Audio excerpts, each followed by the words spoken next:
Hola, ¿qué tal? Voy a mandarles unas notas donde está la última fórmula de conteo que estábamos revisando, que es el de combinaciones con reemplazo. Y uno de los temas que íbamos a revisar la clase pasada y que es importante que tengamos entendido es la generalización de la fórmula para calcular la probabilidad de la unión de eventos. Cuando tenemos dos eventos que no son disjuntos, sabemos que la probabilidad de la unión de esos eventos es igual a la probabilidad de la suma de cada uno de los dos eventos menos la probabilidad de la intersección de esos eventos. En el caso de tres eventos no disjuntos, la probabilidad de la unión de esos tres eventos es también la suma de las probabilidades de cada uno de los eventos menos la suma de las probabilidades de las intersecciones de las tres posibles intersecciones que podemos tener entre esos tres eventos más la probabilidad de la intersección.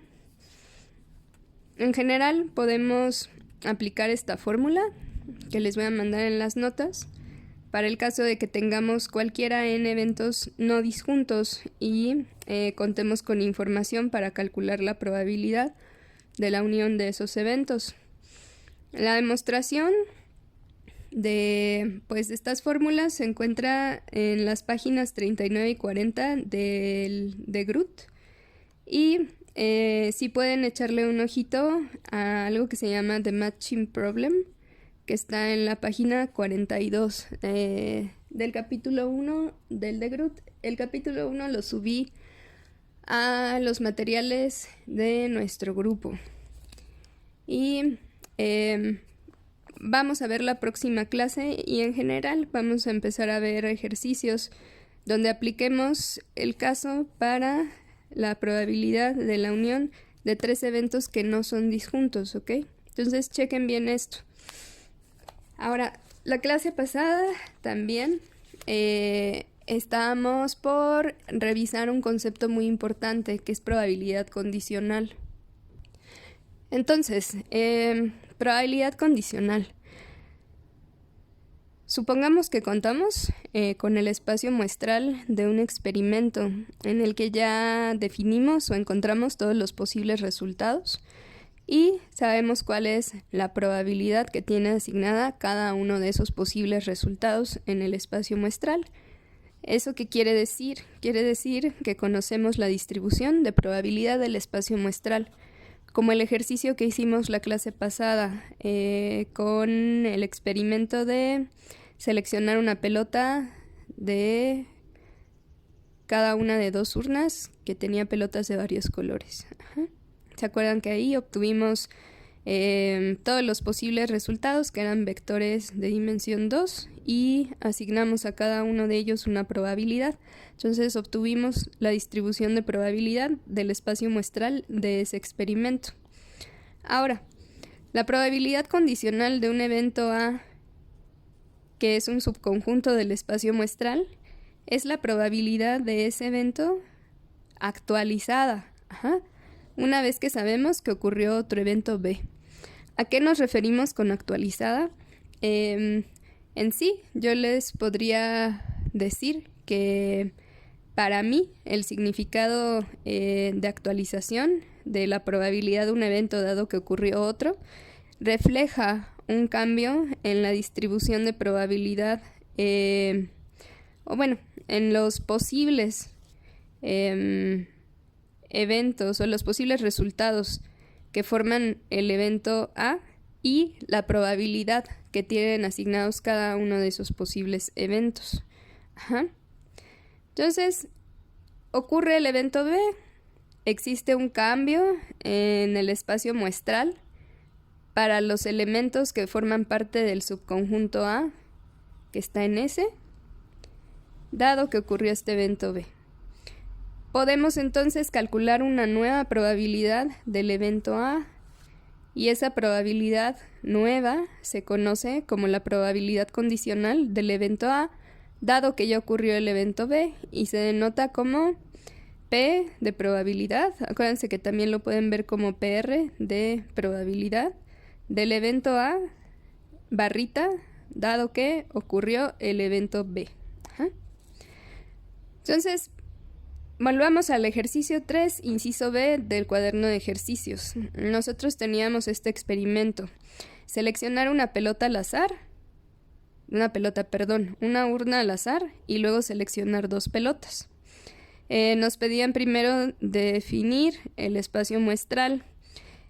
Cuando hablemos de definir espacio muestral, ustedes piensen en cómo es que se ve cualquiera de los posibles resultados de nuestro experimento. Entonces aquí vamos a escoger una de las dos urnas y luego vamos a seleccionar dos pelotas de manera simultánea. No tenemos más información como para pensar que nos importa el orden en el que escojamos estas pelotas. Entendemos que las dos se escogen de manera simultánea. Y lo que vamos a obtener, pues, es un par de pelotas, ¿no? Entonces hay pares de pelotas, eso es nuestro espacio muestral. ¿Cuáles pudieran ser esos posibles pares de pelotas? Bueno, pues los posibles pares de pelotas los habíamos visto la clase anterior. Si escogíamos en la primera urna, podíamos tener dos bolitas de color rojo o dos pelotas de color rojo. Podíamos escoger una roja y una blanca, una roja y una azul, dos blancas y una blanca y una azul. Si seleccionábamos la urna 2, no era posible el evento de dos bolitas rojas. ¿Por qué? Porque en la urna 2, si se fijan, solamente hay una bolita roja, ¿no? Y pues en la urna 2 sí es posible el obtener dos bolas azules, además de el resto de los resultados que existen en el espacio muestral. Entonces, en total de este experimento, ¿qué podríamos esperar ver? Podríamos esperar ver pares de pelotas que pudieran tener pues 5 formas diferentes, pues no formas diferentes, 5 combinaciones de colores diferentes, ¿no? Aquí acuérdense que estamos asumiendo que pues este conjunto, este par de pelotas, una roja y una blanca, es lo mismo que una blanca y una roja. Entonces, dentro de nuestro experimento, lo primero que hay que hacer es seleccionar una urna. Eso en sí, pues es un experimento aleatorio, seleccionar una urna. ¿Cómo? Pues puede ser con un volado, con un dado. Si salen números pares, selecciono la 1, si salen números nones, selecciono la 2. Y después nosotros vamos a realizar otro evento aleatorio, que es, bueno, otro experimento aleatorio, que es seleccionar dos pelotas. Acuérdense que esto es experimento. ¿Cuál es la probabilidad de que obtengamos un par del mismo color cuando llevemos a cabo este experimento? Pues bueno, del primer experimento aleatorio también tenemos un espacio muestral de la selección de urnas. Puedo tener la urna 1 o la urna 2. Si sabemos que seleccionamos la urna 1, entonces no es un posible resultado seleccionar dos pelotas azules, ¿ok? Entonces podemos pensar que dado que seleccionamos una urna, el espacio muestral se actualiza. Ajá. Entonces, por ejemplo, si seleccionamos la urna 1, ¿cómo queda este espacio muestral que encontramos al principio? Sabemos que en la urna 1 no es posible el resultado de obtener dos pelotas de color azul. Entonces, el espacio muestral de nuestro experimento, dado que ya obtuvimos o seleccionamos al azar la urna 1, se convierte en estos 5 posibles pares de pelotas. Ajá. Véanlo así como pelotas, ¿no? Todas estas son pares de pelotas. Igual esto, dado que seleccionamos la urna 2, sabemos que no es posible tener dos pelotas rojas. Y estos son los resultados posibles. En este caso también son 5, dado que ya seleccionamos la urna 2 y contiene el par donde existen dos pelotas de color azul. Entonces, ¿cuál es la probabilidad que nos están preguntando? Podemos obtenerla por las piedritas. viendo cómo es el experimento que nos están pidiendo llevar a cabo, ¿no? Tenemos 2 urnas y los posibles resultados que podemos obtener, dado que seleccionamos la urna 1, son estos. Dado que seleccionamos la urna 2, son estos. Entonces aquí en total hay ¿cuántos posibles resultados? Hay 10 posibles resultados. Ya sea que obtenga como resultado de mi volado o de mi primer experimento aleatorio el seleccionar la urna 1 o la urna 2. Y en total cumplen los requisitos 4 de los posibles resultados. Entonces, tentativamente, haciendo una exploración visual de los posibles resultados, podríamos decir que nos suena que el resultado es 2/5, ¿no? Vamos a ver. Entonces queremos conocer la probabilidad de obtener 2 pelotas de color rojo o sea, la unión de estos resultados, o de obtener 2 pelotas de color blanco o de obtener 2 pelotas de color azul.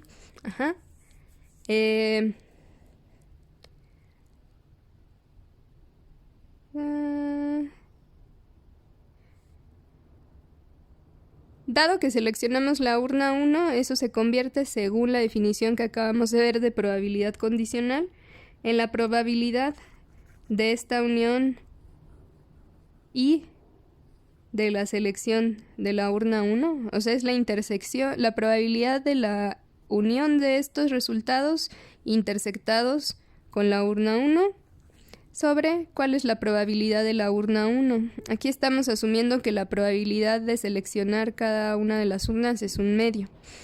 Entonces, de todos los 10 posibles resultados, hay 2 posibles resultados, dado que seleccionamos la urna 1. Entonces, estos 2 rectángulos que tengo aquí contienen los únicos 2 posibles resultados que viven en la intersección de los eventos. Seleccioné la urna 1 y además obtuve 2 pelotas del mismo color. Entonces, la probabilidad de que yo obtenga 2 pelotas del mismo color dentro de la urna 1 es igual a 2 de 10, que es igual a 1/5, ¿ok? Entonces, pues la probabilidad de que yo obtenga esto, dado que escogí la urna 1, es igual a 2 sobre 5. 2/5. ¿Por qué? Porque es la división de la probabilidad de la intersección de obtener resultados con pelotas del mismo color y estar en la primera urna sobre la probabilidad de estar en la primera urna. Eso nos da 2/5. De la misma forma podemos calcular cuál es la probabilidad de obtener 2 bolas del mismo color, dado que seleccionamos la urna 2, y nos va a dar el mismo resultado, ya que aquí también hay 2 posibles resultados. En la intersección del evento obtuve 2 pelotas del mismo color y seleccioné la urna 2.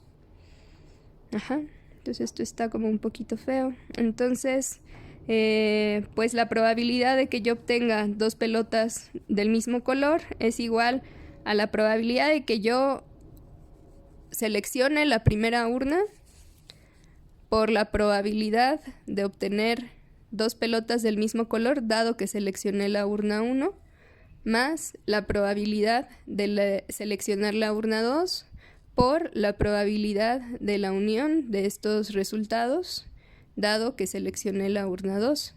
Y eso es igual a 1/2 multiplicado por la suma de 2/5 y 2/5, que son 4/5.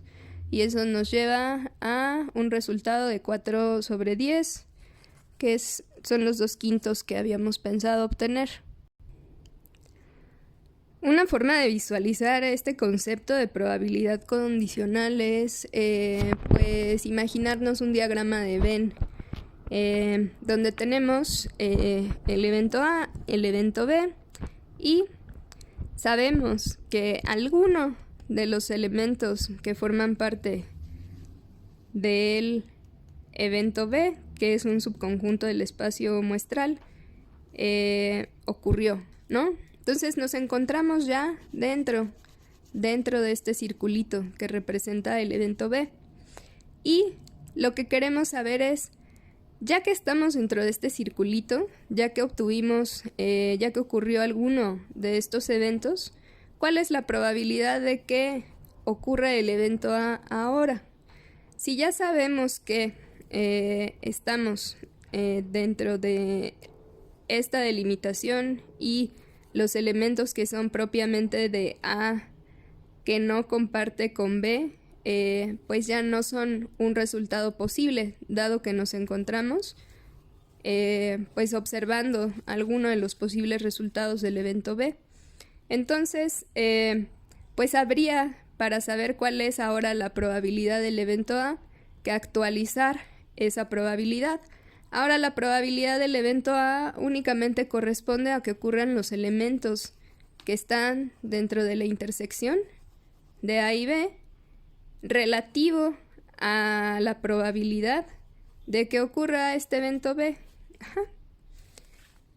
Dicho de otra forma, si sabemos que ocurrió el evento B, entonces el resultado del experimento se encuentra contenido dentro de los elementos o posibles resultados de B.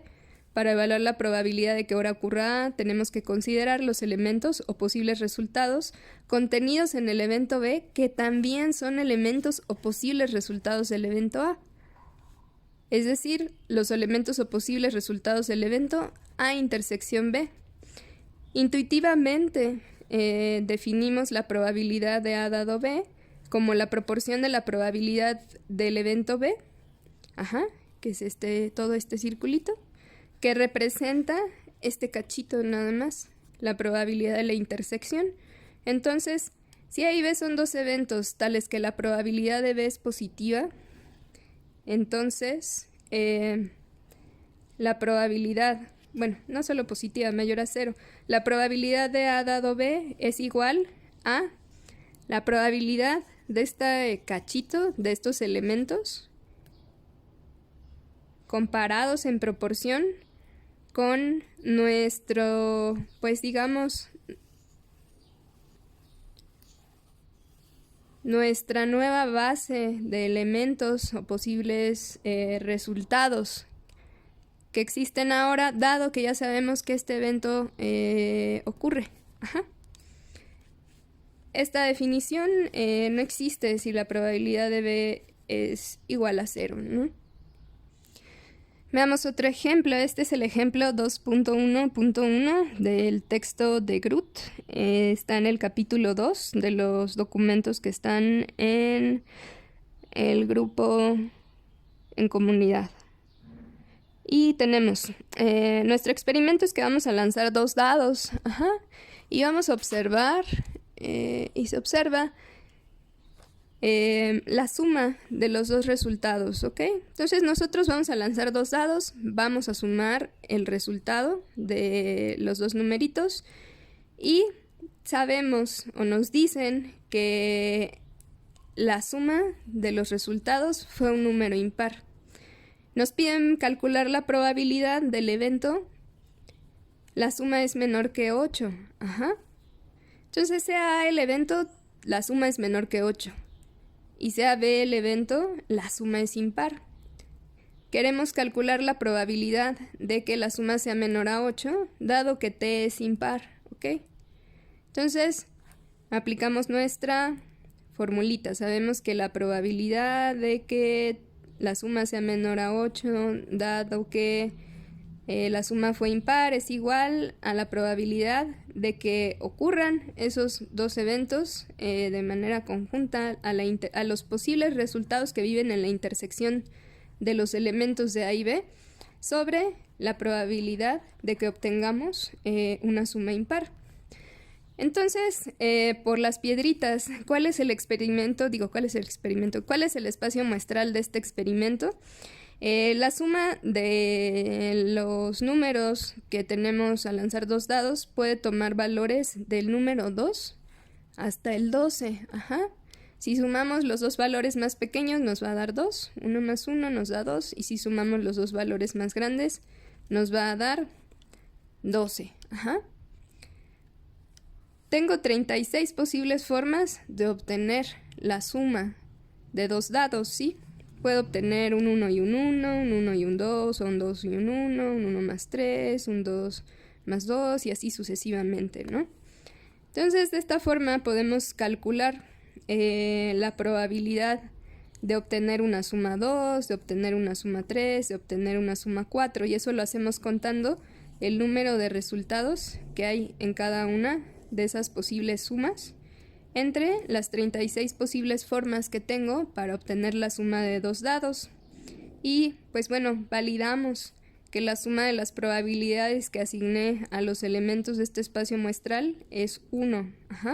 Entonces tenemos nuestro espacio muestral y sus probabilidades, tenemos la distribución de probabilidad de este espacio muestral. Para el experimento lanzo dos dados y sumo sus resultados.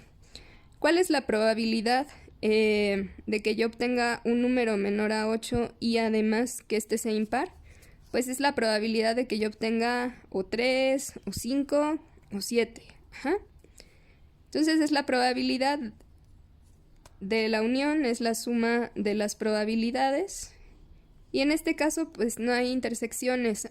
¿Por qué? Porque son los propios elementos de mi espacio muestral. Entonces tengo 2/36, es la probabilidad de que yo obtenga un 3, más 4/36, que es la probabilidad de que yo obtenga un 5, más 6/36, que es la probabilidad de que yo obtenga un 7, ¿no? De hecho, 7 es el número o la suma más probable que podemos obtener. Eso nos da un total de un tercio. Ahora, ¿cuál es la probabilidad de B? La probabilidad de B es que yo obtenga una suma impar. Eso puede ser 3, 5, 7, 9, 11. Entonces, la probabilidad de la unión de esos posibles resultados es la suma de sus probabilidades y nos da un medio. Entonces, ¿cuál es la probabilidad de que yo obtenga un número, una suma de los resultados de lanzar dos dados menor a 8, dado que el número es impar? Pues es un tercio entre un medio igual a 2/3. Piensen cómo se vería o cómo cambiaría el espacio muestral si sabemos que ya obtuvimos un número impar. Entonces, por ejemplo, ya sabríamos que este resultado no es posible, ni este. Entonces, ¿qué pasaría? ¿Cómo cambian las posibles formas en las que yo pudiera obtener esa suma?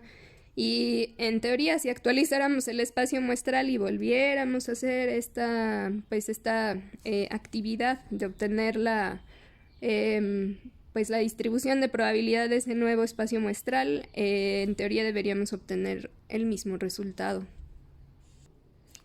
Y bueno, partiendo de la misma definición que acabamos de estudiar de probabilidad condicional, sabemos que la probabilidad de la intersección de dos eventos es igual a la probabilidad de un evento, de un primer evento dado el otro por la probabilidad del segundo evento. O análogamente, pues también podemos cambiar cuál es el evento que crea la condición, ¿no? Son análogos. Vamos a enunciar algunos teoremas. Estos teoremas nos van a ayudar a calcular o a explotar de mejor manera los conceptos de probabilidad condicional.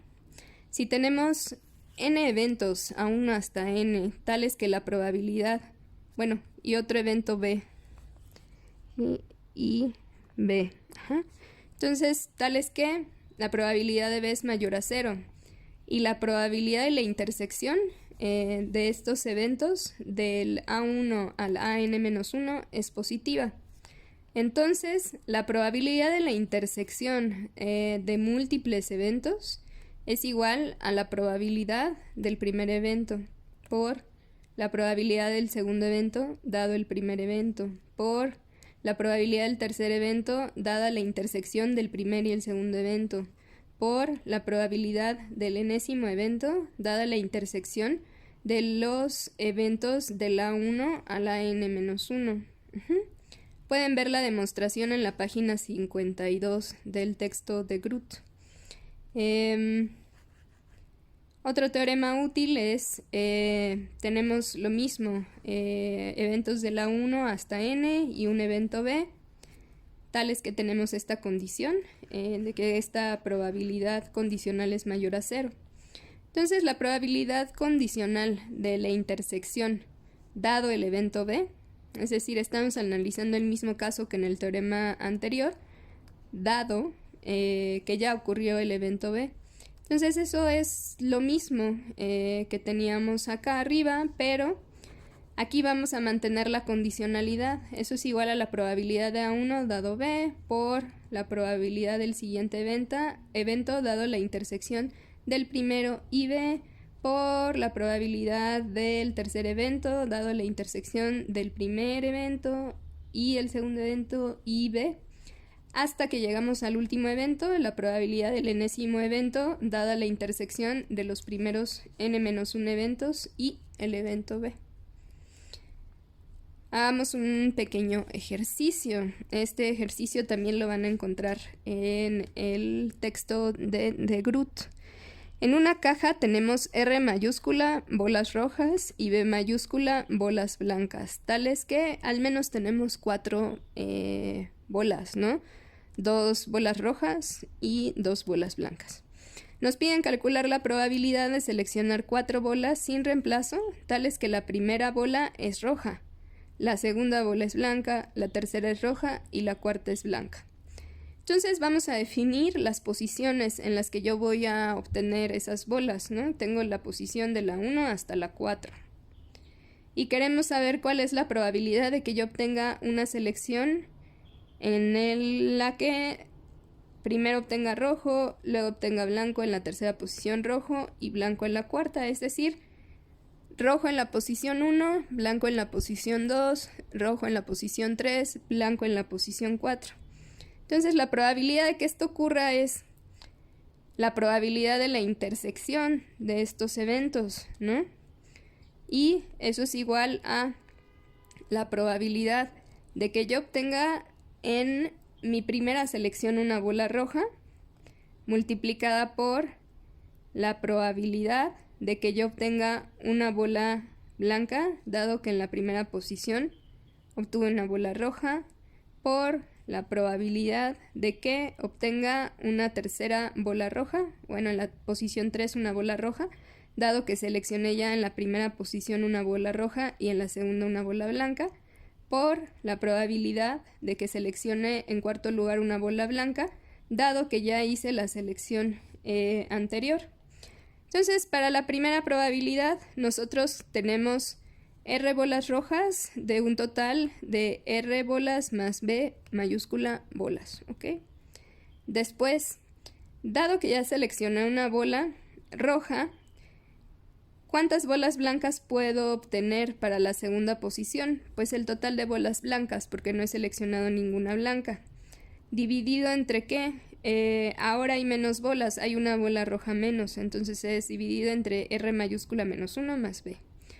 La probabilidad de que en la tercera posición yo seleccione una pelota roja es, puedo escoger de entre R menos 1 bolas, de un total de R menos 1, porque ya en la primera posición obtuve una roja, más blanca, el total de blancos menos 1, porque en la segunda posición ya consideré que voy a sacar una bola blanca.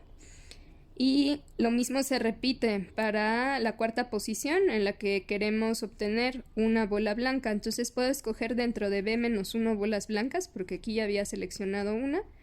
Y puedo escoger eso de un total de R menos 2 bolas rojas más B menos 1 bolas blancas. ¿Ok? Y este es el resultado de nuestro ejercicio. Vamos ahora a hablar de eventos independientes. A y B son eventos independientes y los posibles resultados en A y sus probabilidades no cambian dado que el evento B ocurrió. Es decir, A y B son independientes si la probabilidad de A dado que ocurrió B se mantiene. No hay ningún cambio en la probabilidad del evento A dado que ocurrió el evento B. Entonces A y B son independientes si la probabilidad de la intersección de A y B es igual a la probabilidad de A por la probabilidad de B. Esto deriva de la propia fórmula de probabilidad condicional. La probabilidad de A dado B es igual a la probabilidad de la intersección entre la probabilidad de B. Entonces aquí como que desapareció la probabilidad de B. Entonces asumimos que aquí había una probabilidad de B y aquí arriba también. Entonces, ¿quién es la probabilidad de la intersección? La probabilidad de la intersección de A y B es el producto de las probabilidades de A y B. Vamos a revisar el ejemplo 2.1 del texto de Groot. Una fábrica tiene dos máquinas, M1 y M2, que operan de forma independiente una de la otra. ¿Cómo podríamos interpretar eso? Pues a lo mejor están conectadas a distintas fuentes de electricidad o de alimentación y pues lo que ocurra con una de ellas no tiene relación tampoco en cuanto al orden del proceso o lo que estén haciendo con la otra, ¿no? Tenemos dos eventos definidos como A y B, donde A es la máquina 1 deja de funcionar en un turno de 8 horas dado, y el B es que la máquina 2 deja de funcionar en un turno de 8 horas dado. Nos dicen que la probabilidad de A es 1/3 y la probabilidad de B es 1/4. ¿Cuál es la probabilidad de que al menos una de las máquinas deje de funcionar en un turno de 8 horas dado? Queremos saber, entonces, lo que nos preguntan es cuál es la probabilidad de que ocurra este evento o de que ocurra este evento. Entonces, la probabilidad de la unión de esos eventos. Sabemos que la probabilidad de la unión, en el caso de eventos que no son disjuntos, es la probabilidad del primer evento más la probabilidad del segundo menos la probabilidad de la intersección. Sabemos que A y B son independientes, eso nos lo dan como un supuesto. Entonces, como los eventos son independientes, la probabilidad, a ver si se ve mejor, de A intersección B, que es lo que tenemos por acá, la probabilidad de A intersección B se convierte en el producto de las probabilidades de A y B, y de esta forma calculamos cuál es la probabilidad de que al menos una de esas dos máquinas presente un fallo o deje de funcionar en un turno de 8 horas, y es 1/2.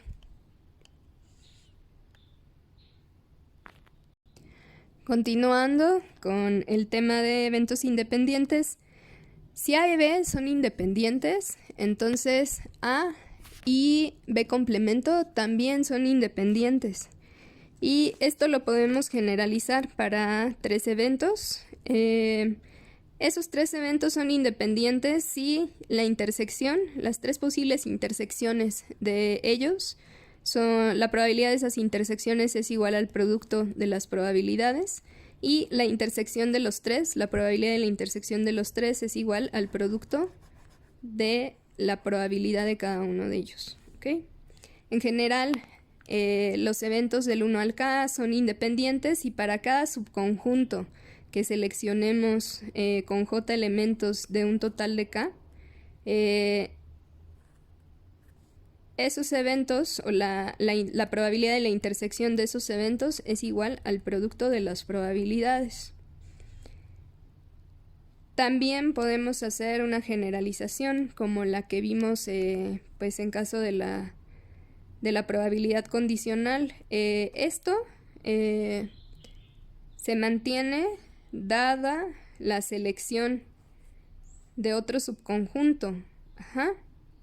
Sí, los eventos son independientes, ¿no? Entonces, si cada uno de estos eventos del 1 al K son independientes, cualquier subconjunto que yo seleccione de estos, cualquier dos subconjuntos que yo tome, cuando calcule la probabilidad de la intersección de los elementos de un subconjunto dada la intersección de los elementos de otro subconjunto, voy a poder calcularla como el producto de las probabilidades del primer subconjunto. No me actualiza información la selección del otro conjunto que yo realizo. Si asumo que alguno de los eventos en la intersección de este subconjunto ocurre, pues no me afecta la probabilidad de ocurrencia en la intersección de los elementos de este otro subconjunto. También podemos decir que para 3 eventos A1, A2 y B, tales que la probabilidad de la intersección de A1 y B es mayor a 0, entonces A1 y A2 son condicionalmente independientes, dado B, si y solo si la probabilidad de A2 dado A1 intersección B es la probabilidad de A2 dado B. Entonces, Si ocurre el evento B, si ocurre uno de los elementos en el evento E que también es posible dentro de los elementos del evento A1, A1, A2 son condicionalmente independientes. Si la probabilidad de A2, dado que ocurrió este evento, bueno, alguno de los elementos de esta intersección, se mantiene, dado que ocurrió el evento B. ¿Sí? No me agrega o no me quita información la ocurrencia de algún elemento que también forme parte de A1. Son condicionalmente independientes A1 y A2, dado B. Ahora vamos a estudiar el concepto del teorema de Bayes. Si tenemos K eventos disjuntos, también conocemos sus probabilidades. Y existe otro evento A. Si la probabilidad dado cada uno de esos eventos es conocida, entonces con el teorema de Bayes podemos calcular las probabilidades condicionales de esos eventos BI dado el evento A. Vamos a hacer el ejemplo 2.3.1 del texto de Groth. En la ciudad se ofrecen pruebas gratuitas para saber si se padece una enfermedad. La confiabilidad de la prueba es, si la persona está enferma, nos va a arrojar positivo con una probabilidad de 0.9. ¿Okay? Si la persona no está enferma, nos va a arrojar positivo con una probabilidad de 0.1. Datos indican que la probabilidad de estar enfermo en esa ciudad es 1 entre 10.000. Una persona toma la prueba y días después sabe que el resultado de la prueba es positivo. ¿Cuál es la probabilidad de que esa persona tenga la enfermedad? Pues nos podemos ir por las piedritas y hacer nuestro árbol y decimos, esta persona tiene 1 entre 10.000 chances de estar enfermo. Y 9.999 entre 10.000 chances de no estar enfermo. Si se hiciera pruebas, además, y estuviera enfermo, hay una probabilidad de 0.9 de que la prueba dé positiva. Por lo tanto, hay una probabilidad de 0.1 de que la persona esté enferma y nos dé un negativo, un falso negativo. Por otro lado, si la persona no está enferma, la probabilidad de que nos dé positivo es 0.1, un falso positivo, y 0.9 de que efectivamente diagnostique que la persona no tiene la enfermedad. Entonces nos preguntan, dado que ya supe que el resultado fue positivo, ya estoy en alguno de estos dos supuestos. ¿Cuál es la probabilidad de que yo esté enfermo, de que esa persona esté enferma? Entonces lo podemos hacer como lo hemos hecho de forma muy básica. Podemos anotar aquí nuestras probabilidades y pues bueno, nosotros sabemos que esta ramita es lo que estamos buscando. Esto es igual a 9 entre 10. Entonces la probabilidad de que yo esté enfermo, dado que obtuve un resultado positivo en la prueba, pues es esta ramita, ¿no? Entonces el producto de estas dos cosas es 9 entre 100.000. Entonces, intuitivamente nosotros decimos que la probabilidad de que yo esté enfermo, dado que la prueba es positiva, es 9 entre 10.000. Entonces, vamos a regresar un momento para terminar este resultado. Ahora vamos a desarrollar el concepto de partición. Si tenemos un espacio, aquí dice evento, esto es un espacio muestral de un experimento y tenemos K eventos que forman parte de ese espacio muestral, de forma que esos K eventos son disjuntos, no comparten elementos y la unión de ellos nos regresa al espacio muestral. Entonces nosotros definimos a esos eventos de B1 hasta BK como una partición del espacio muestral S. Ahora vamos a enunciar la ley de la probabilidad total. Si tenemos una partición de K eventos B1 hasta BK del espacio muestral S y la probabilidad de cada uno de esos subconjuntos disjuntos del espacio muestral es positiva o mayor a 0 para cada uno de ellos.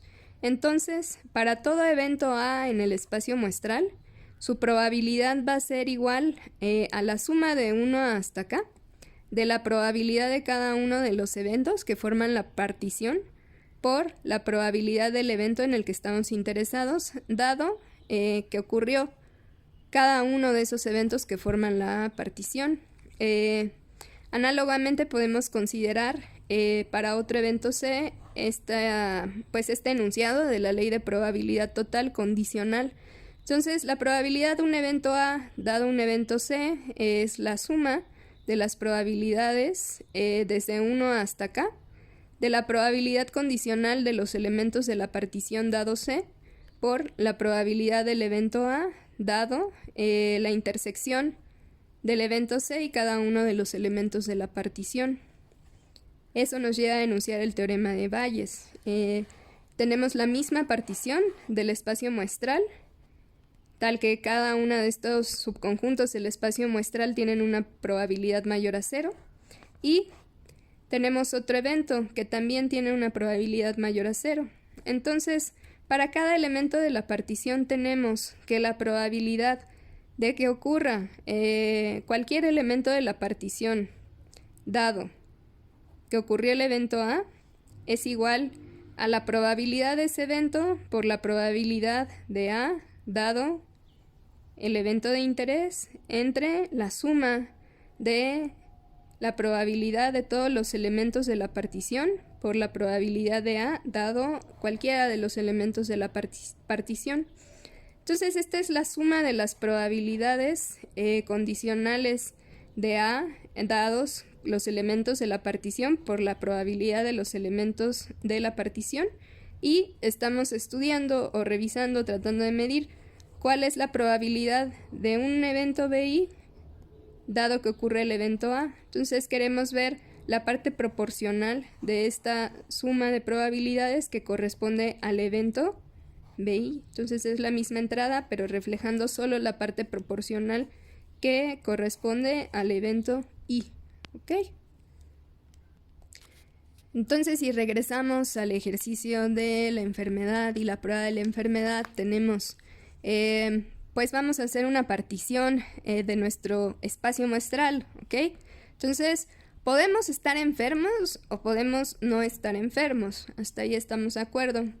Nos están preguntando cuál es la probabilidad de que yo esté enfermo, dado que supe que la prueba dio un resultado positivo. Entonces tenemos un evento B1, estoy enfermo, y un evento B2, no estoy enfermo.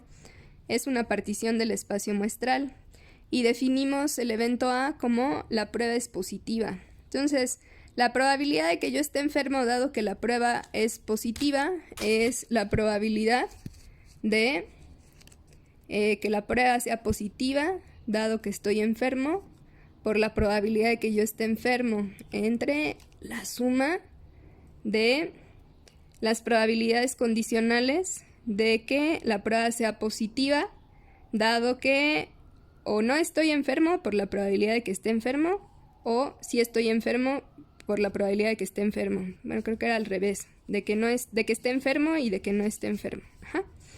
Entonces, haciendo las cuentitas con las probabilidades que ya conocemos, obtenemos el mismo resultado de esta ramita que intuitivamente pues determinamos, ¿no?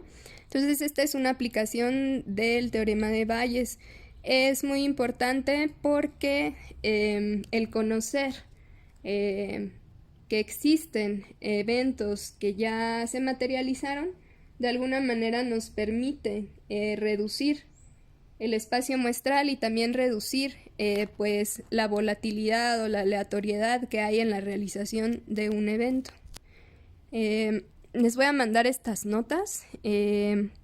Échenles un ojito en particular a lo que les comentaba de la probabilidad de la unión de tres eventos, cuál es la generalización de esa fórmula y los conceptos de probabilidad condicional. La parte de conteo es muy sencilla, entonces esa se las mando en las notas, lo que nos faltó. Y la próxima clase vemos ejercicios de probabilidad condicional. También voy a procurar hacer los ejercicios del cuadernillo para que también podamos compartir los resultados en clase. Hasta luego.